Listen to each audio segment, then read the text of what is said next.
بسم اللہ الرحمن الرحیم۔ رمضان المبارک وہ مبارک اور مقدس مہینہ ہے جس کو دیگر تمام مہینوں پر فضیلت حاصل ہے۔ اس مہینے میں اللہ رب العزت کی رحمتوں، عنایتوں اور کرم نوازیوں کی عجیب شان برستی ہے۔ انہی برکات کا یہ ثمر ہے کہ ان میں نفل کا ثواب فرض کے برابر اور ایک فرض کا ثواب 70 فرض کے برابر کر دیا جاتا ہے۔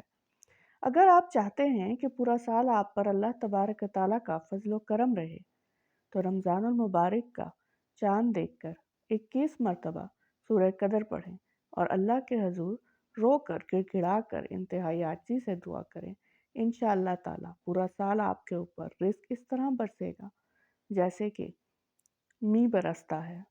رمضان المبارک کا مہینہ سب مسلمانوں کو مبارک ہو۔ اللہ تعالیٰ ہم سب کو توفیق عطا فرمائے کہ ہم رمضان کے پورے روزے رکھ سکیں۔ آمین۔ جزاک اللہ۔